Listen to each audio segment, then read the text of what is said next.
think we're for a 75 card mirror here. So Brad gets a lot of credit, and rightfully so, as being the best standard player / deck builder on the planet. Steve Rubin's on the short list. Ari Lax credits him in large portion for coming up with the Pro Tour winning Abzan mid-range deck from the Pro Tour Konstantin Tarkir, as you mentioned, a 2-time Open Series champion and a rising star of American Magic. So for the Devotion Mirror, you better have some acceleration, some payoffs. These two are ships passing in the night game 1. This is just going to be a test who has the better draw. Brad advantaged for being on the play here, and starting off with a Man Accelerant as well. Brad with the Temple, scry the top card to the bottom, kick things off with an Elvish Mystic as well. Rubin had one as well. You see a Nykthos, and now here is a Deathmist Raptor. So they both have the Megamorph package of Deathmist Raptor, and I believe Den Protector too. I want to confirm that. Okay, it looks like no Den Protector, at least on Brad's side. So Deathmist Raptor is not that potent in the mirror match. It's very easy for it to get overpowered. So it's not great for Steve to have, but it is 2 Devotion, and he has a Nykthos already.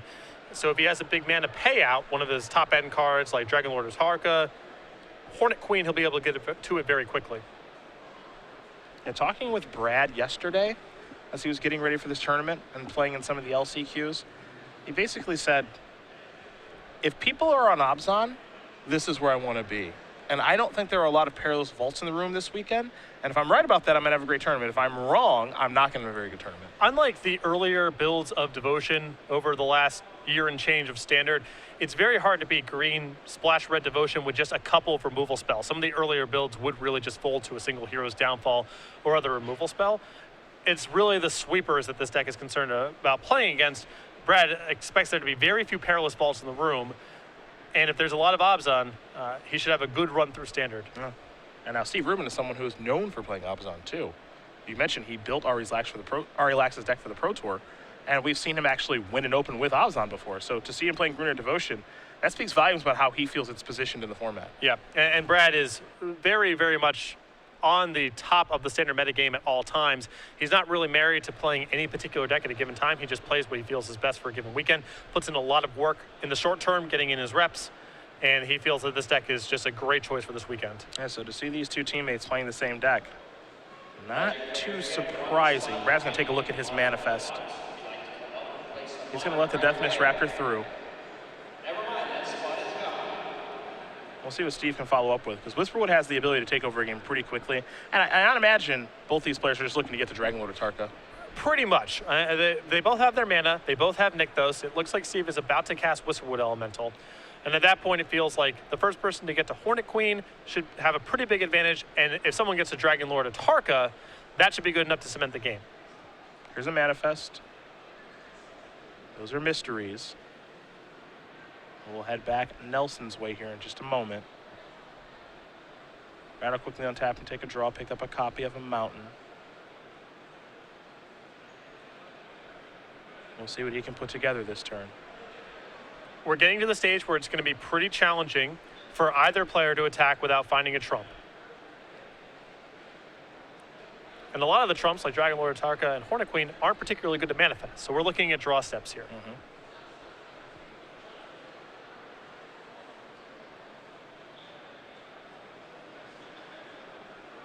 Brad going to go reaching for some mana. He's going to unmorph a Rattleclaw Mystic, so there'll be a little bit of a burst in mana here.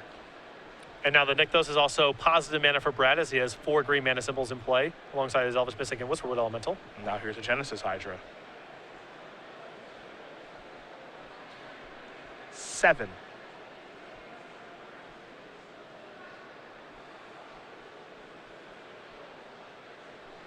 Maybe it was 8. Nope, never mind. Dragon Lord Tarka costs 7. Yeah, because of the Bogren and Hellkite similarities. No, it's a 7 mana 8/8, and it deals 5. It was the last card that Brad found. So that's going to enter the battlefield, and he's got Sky superiority right now. Can't forget about the trigger that you get as well. Even though he hits it off Genesis Hydra, you still get the trigger. So I'm interested to see, there's 2 routes for Brad here. One is to pin mana and go after the Manifest token plus the 2 copies of Elvish Mystic. The alternative is Whisperwood Elemental plus Elvish Mystic. And remember, Steve scried and left on top, which means that the Manifest down there on Steve's side is probably something of value.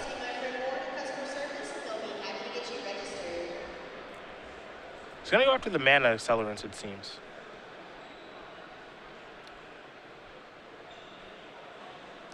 If Brad is taking out the Death Mist Raptor, it means he's trying to really pin the mana and take out as much devotion as possible as well. Slow down the Nykthos.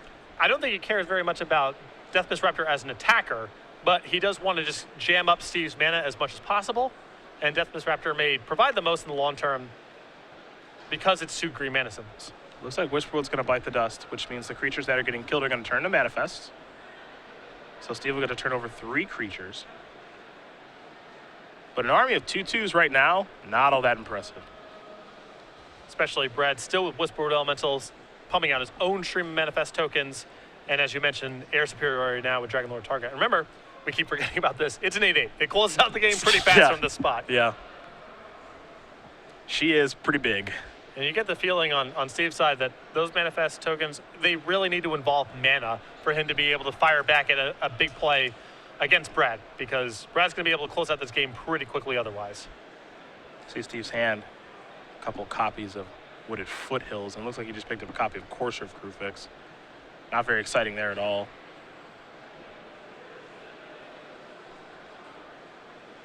Brad's got the superiority in the air and on the ground right now, too. Biggest creatures in play are on Nelson's side of the table. There's a Courser. We'll see the top card.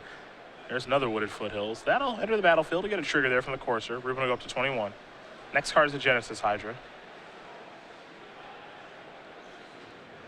Genesis Hydra can be pretty juicy here for Steve if there's mana creatures down in his manifest tokens, or even if he's able just to put together a lot of devotion next turn.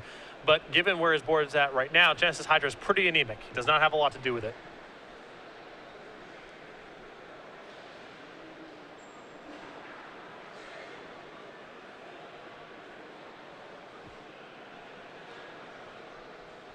Remember, Brad can comfortably attack for at least 15 with Genesis Hydra and Dragonlord Tarka, plus more coming across. So this is a very short clock, even though the ground looks pretty clogged. He's going to come in with those 2 big creatures. Steve's going to start by sacrificing the Wooded Foothills. He'll stay at the same life total because of the Courser. And the land is a forest. We'll get a better idea of what's on top of his deck here in just a moment. And that's pretty bad news for Steve there, because if he doesn't want to draw Genesis Hydra, it likely means that the manifest tokens are much to do about nothing. Otherwise, he would want to keep that. Well, he's going to draw Genesis Hydra whether he likes it or not. There's the Sylvan Caryatid. That'll get unmorphed. Death Mist Raptor's on the way back. That gives him the opportunity to take care of that Genesis Hydra, so that's good. We'll see what's next here for him.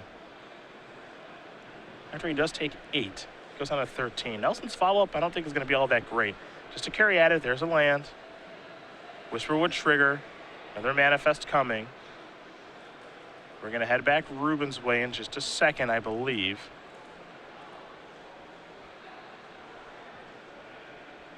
Yep. So Steve doing a decent job of catching up. Yeah, he's got, with Death Mist Raptor plus the manifest tokens, he does have a lot of defense on the ground. Now, he's still taking 8 in the air. He's at 13, so this is a pretty short clock, but he can play defense on the ground pretty effectively. For Rubin, it's about finding a Dragonlord Tarka of his own. That's the big one. Hornet Queen would also play here. Oh, absolutely. But he wants to make sure that this Genesis Hydra is 4/7, so he has the opportunity to hit one of those 2 cards.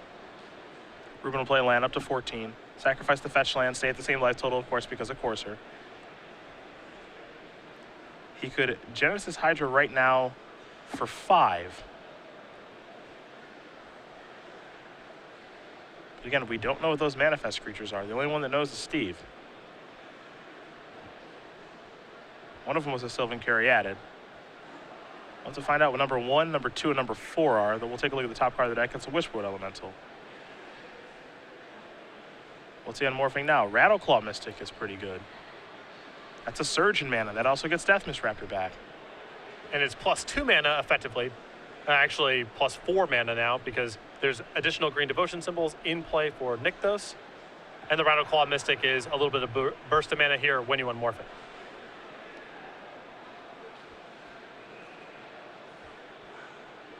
He's trying to put up a fight. I mean, Brad's start was great.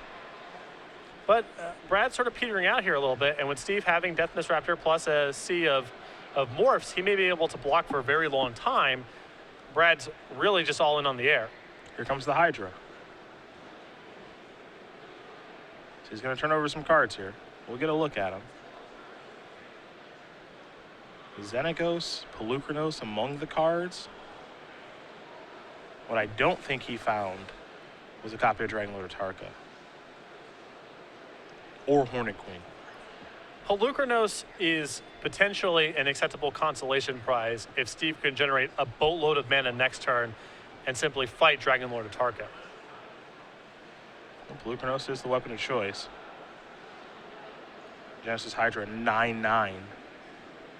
So now it's all about the air beatdowns for Nelson. Yeah. Just that quickly, things have moved back in Rubin's favor as far as the ground is concerned. Brad's also drawing to a lot of his own similar big cards. His own copy of Hornet Queen, his own copy of Pelucranos. Those can be very powerful here as well. But Steve may be able to stabilize next turn if he's able to generate enough mana with Pelucranos. And at that point, it's just competing Whisperwood Elementals since Steve has one hand, and the game just bogs down until someone else can find a big draw.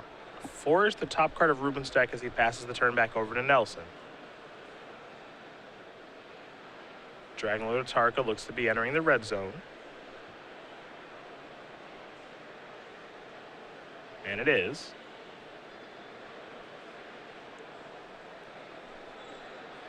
There's a mountain. Whisperwood Elemental trigger and just passing the turn back. So a very simple turn for Nelson as we go back to Steve. We know he's drawing a forest. It's unclear if those manifest cards or anything. Let's see the next card, Temple. Now the one thing we do know that he has is Pelucranos. And a decent amount of mana, but is it enough mana?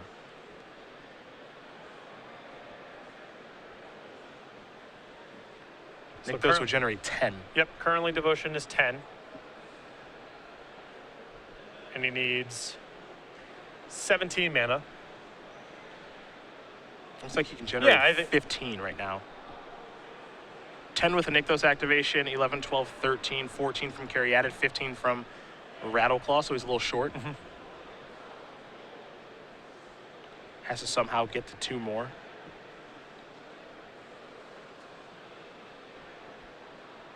I think that's the math that he's doing right now. Assuming those manifests are nothing, and it seems as though they are. Right, if it was any of his big stuff, you think you would have seen it by now. Yeah.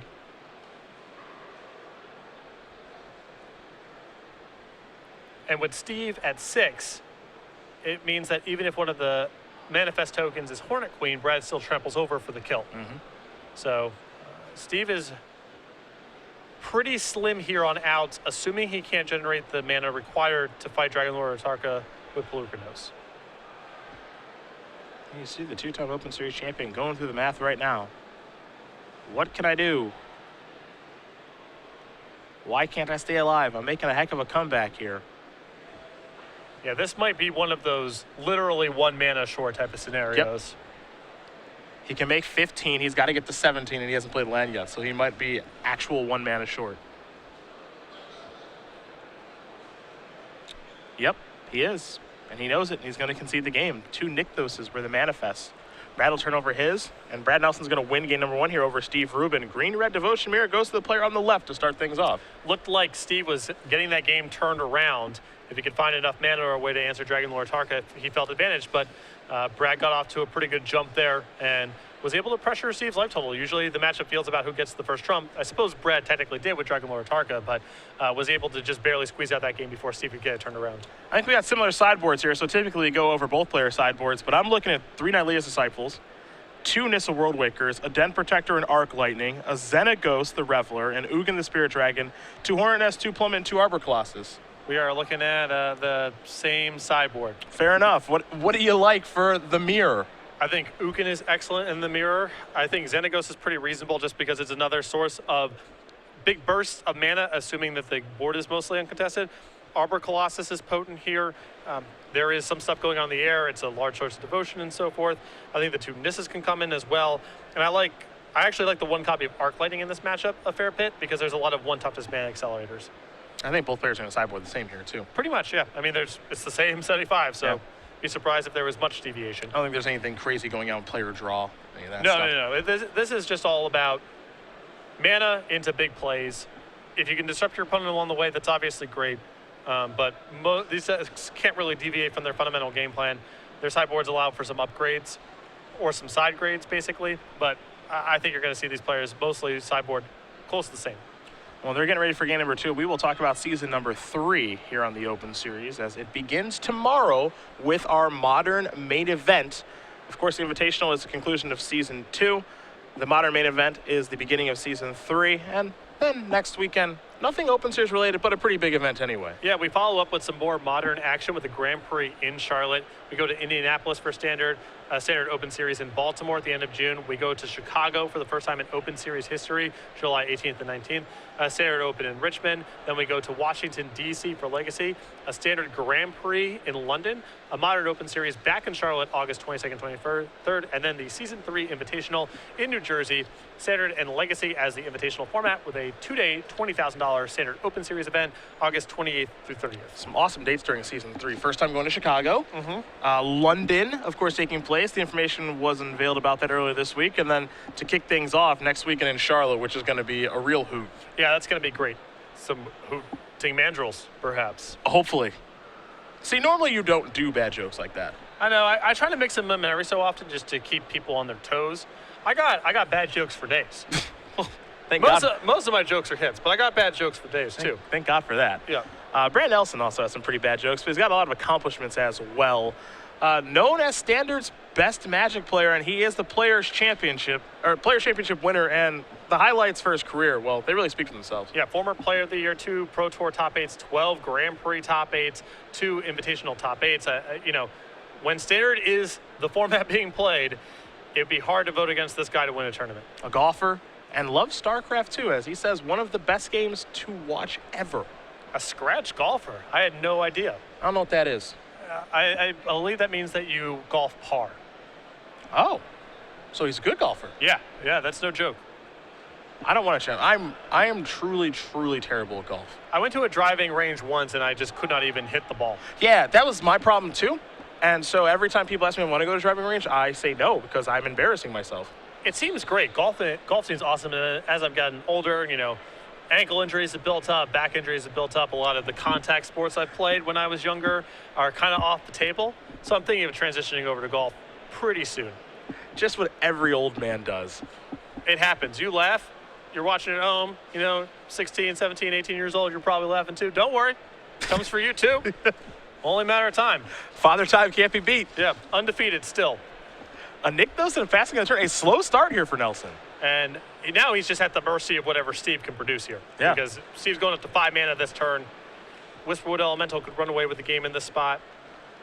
Even Pelucranos could be challenging for Brad to catch up. And just a 5/5 right away. There's a Wooded Foothills. Rubin's going to sacrifice that. We'll see if it'll be a forest or a mountain. And it will be a mountain.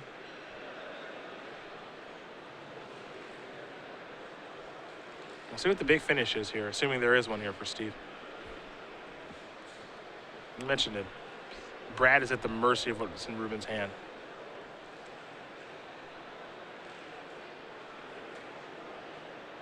You can even see a Pelucranos right now. Jeez. Gonna go the Xenagos route here.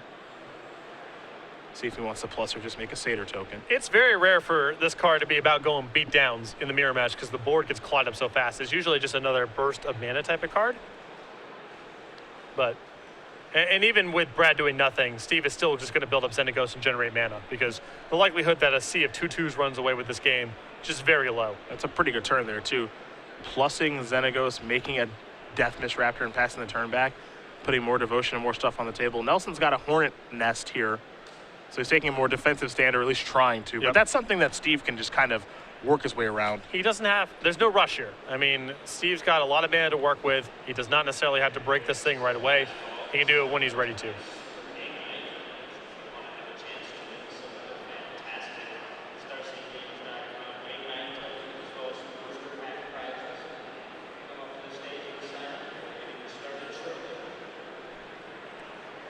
See a Sylvan Caryatid over there. Still has the Pelucranos. A bunch of mana available. Think this is Xenagos. Looks like a Genesis Hydra too. This is really everything Steve Rubin could ask for. It feels like the critical number here to be using Genesis Hydra for is 7. That gives you the high upside shots of Dragon Lord, Atarka, and Hornet Queen. And with the game still kind of in its build-up stage, I don't think Steve is going to fire this off for less than 7. There's Pelucranos. Carry added. Pass the turn back. Going to build up a big board. Steve's going to be working with a lot of mana next turn. Dragon Lord Atarka the draw here for Nelson. I count 11 mana at the minimum on Steve's side of the table. That's good for Genesis Hydra for 9. Unless Steve draws something real good, I think that's what we're going to see next turn. Heaven forbid a Nykthos shows up.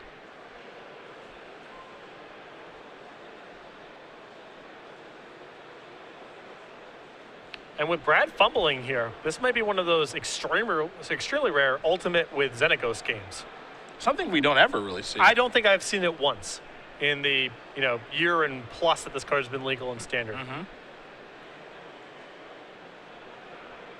Exile the top 7 cards of your library. You may put any number of creature and/or land cards from among them onto the battlefield. I mean, sure. Yeah. If the game's looking like that, why not? Yeah, we don't ever see that.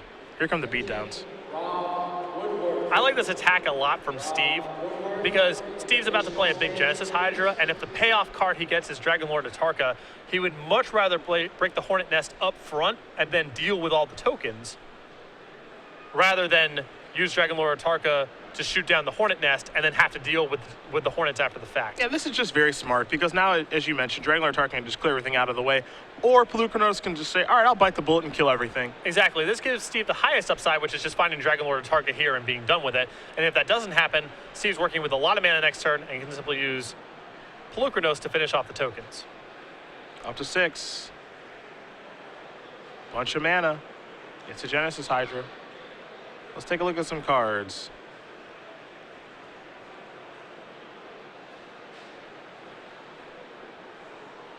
Not the best Genesis Hydra activation. Whisper Elemental, probably the best card there. Yeah. I mean, Whisperwood is not a bad consolation prize. Steve could have done a lot better there, but still firmly ahead in this game right now. Genesis Hydra a 9/9. And with Xenagos going up to 6, that means Brad isn't even capable of taking out Xenagos on the way back with all of his tokens.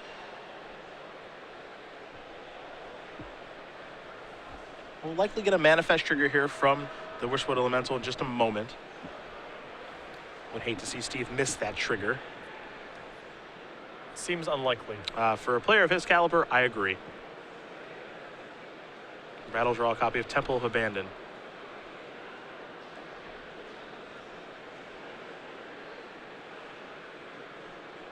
And he says no more. No coming back from that one. I think, I'm not exactly sure of the 7-card hand that Brad kept, but I think when you're on the draw without mana acceleration, you're just going to lose a huge portion of the time. Probably just have to mulligan. Even if you have a Hornet Nest, that's only buying you a little bit of time. This deck has so much powerful stuff to do on uncontested boards, especially post-board when there's more Planeswalkers in the mix, that you just have to be able to accelerate into a big play. Well, Steve Rubin able to tie things up here against Brad Nelson. They're going to sideboard. Get ready for game number 3. So we will talk about Star City Games YouTube page. It's got a lot of awesome stuff going on at it. Yeah, it's awesome. You can subscribe for free at youtube.com/StarCityGames. There's a lot of content on there. Everything from the website goes over there at some point, even the premium articles. So after a month, they're available on the page for you to check out. And there's some content that's exclusive just to the YouTube page, like unboxings, for example, which are really fun. And of course, there's always a very enthusiastic Evan Irwin hanging out there, busting boosters, and excited to see what he gets. So you can head over to youtube.com/StarCityGames, check out the page. And again, free to subscribe, and there's a lot of content there. Big fan of those Evan Irwin unboxings. BBD and CVM did one too as well. That was pretty entertaining, yeah, to say the least, as those two are really good at playing off each other. BBD and his witty puns, and CVM just generally having none of it. Just no selling him. Yeah, something I'm certainly a big fan of. Yeah, some shades of our relationship, though we kind of mix up who's in what role. You know what I mean? Do we? Because I always feel like you're just bashing me the entire time. That's certainly not true. I bash. No one objective. You're too close to it. No one objective would say that. I bash New Jersey. Right. I wouldn't say that I bash you. Yeah, but you are relentlessly attacking me in the booth. I dare you to go back to any point in the cover today and find an example of me bashing you. There are years of tape. Actual years. I thought about if I was going to say year or years, but there are actual plural years of you verbally attacking me. It comes from a place of love. I think that it's a stretch to say that I'm attacking you during the broadcast. I think it's a stretch. We'll have to talk about it. Or just go on the YouTube page. Listen, it's your feelings. I can't be the one to define how you feel. You feel how you feel. I'm just saying from my perspective, I don't feel like I'm going out of my way to attack you. Like, you were happy yesterday the Cavs lost. That's not true at You all. were actively happy. That is you definitely were not cheering true. No, I was crying. I hate that Warriors team. I was cheering louder than you were. You were stressed out. I was there just screaming the whole time. No evidence of that. There were numerous eyewitnesses. Numerous eyewitnesses. Brad Nelson will be on the play here for game number 3. He's got to do a little more than he did in game 2. That's really the problem here is once something's said on the air, it just exists in space forever. So you can say a lie, and even if it's not true, it just exists. And a portion of the listening audience now just believes that happened. That's because People tuning in for the first time now believe that I regularly verbally assault you. I feel like I'm being assaulted right now. Because you're accusing me of things that just aren't true. I feel like I'm defending myself. That's different. I'm not going to tell you how you feel. You carry it however you want to carry it. But You know what you can do to make me feel better? Buy me dinner tonight. dude, come on. What? I'm just saying, that's an option. You cannot. That's an option that you have because I'm sad now. I'm going to backpedal on that. You feel however you feel about it. You're making things up and then trying to basically blackmail me while the viewing audience is listening to this conversation into buying you dinner, and that's simply not going to happen. See, this is my friend. He won't buy me dinner. Yeah. He won't It's buy me very dinner. selfish of me. Extremely selfish He of me. won't buy me dinner. My feelings are hurt, and now you won't do anything to make me feel better. Yep. Will you Periscope with me later? All right, you have to explain to me better. I think I might have gotten myself or all of us into trouble with our first efforts at periscoping, so you have to clarify a little bit more clearly what that means. This is the new hip trend. It's either that or Snapchat. You choose. You choose. right. You're an old man, so you get to choose which one we use. Okay. They're both truly horrible. Yep. I started cursing into a phone, and Cedric took it away from me. I think we were periscoping, you were saying, but we'll have to. I don't know. We'll figure it out. Brad is going to keep no Elvish Mystic this go-around. Just a Forest and a passing of the turn. Steve with a Forest, too. Who's got the first acceleration? That's what's important here. I see a Rattleclaw Mystic. There's a Wooded Foothills. Nelson could go down to 19.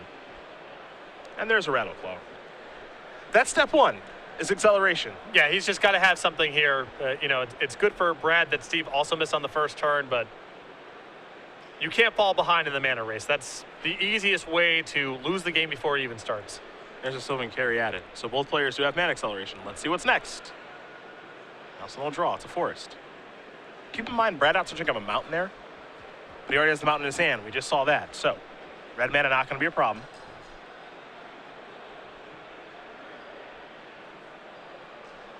This mirror match is very interesting, actually, because it's pretty straightforward and simple, it seems at times, of just play a bunch of stuff as there's a morph. But it can get more complicated than that. You have to be aware of when your opponent is about to hit one of the key trumps. Whisperwood Elemental, a big blue knows some of the 7 mana plays.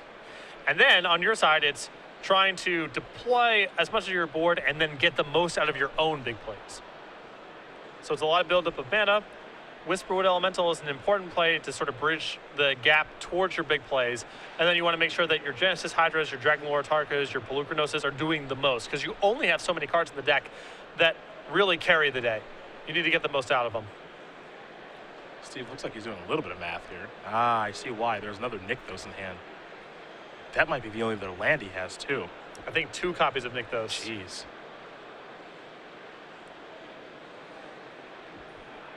You see that familiar tapping from players when they are doing some math that it gets complicated. Now here's another Nykthos. Perhaps a Pelucranos here. It's a Xenagos. Okay. A Satyr token and a passing of the turn. He does not look thrilled as Nelson will take a draw. I mean, that's a pretty anemic third turn. Yeah. Rattle Claw is going to give him a burst of mana. That's a Nykthos. There's a Nissa. Elevator goes up. I have to imagine he's going after Xenagos. Especially with Steve basically representing that he has no more lands in his hand. Yeah. There's no way Brad wants Steve to keep this copy of Xenagos. He's willing to trade a Rattleclaw Mystic with a Satyr token here to make sure that Steve stays pinned on mana. Basically undoing his entire last turn. Yeah. And Steve's last turn was already not ideal. Yeah.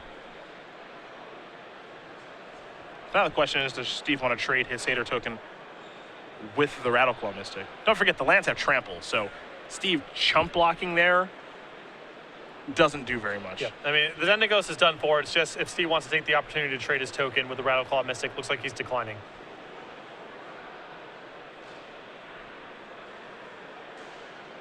Maybe the thought process is if I peel another Xenagos, I can make a Satyr token and use the 2 Satyr tokens to take care of the Nissa. Because Nissa is causing some trouble now. The other thing is the ship has sailed on Steve containing Brad's mana at all because Nissa's going to be in play. So trading with a Rattleclaw Mystic isn't worth a whole lot.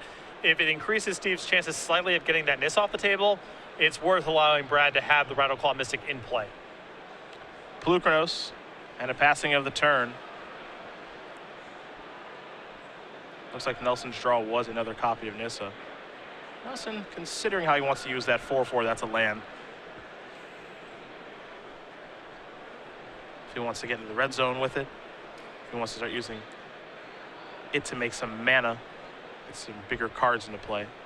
Brad's got such a huge resource advantage on Steve right now, and it's not clear Steve can even really catch up. So Brad's not going to do anything too risky here. As long as he stays the course, he should be fine.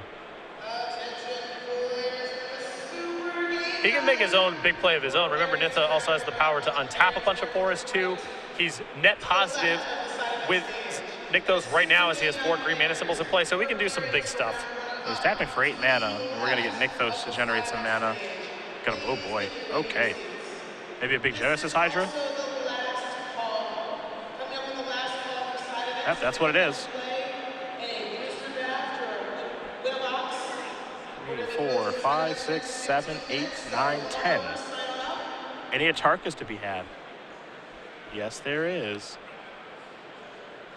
There she is. That's going to take care of Polukranos.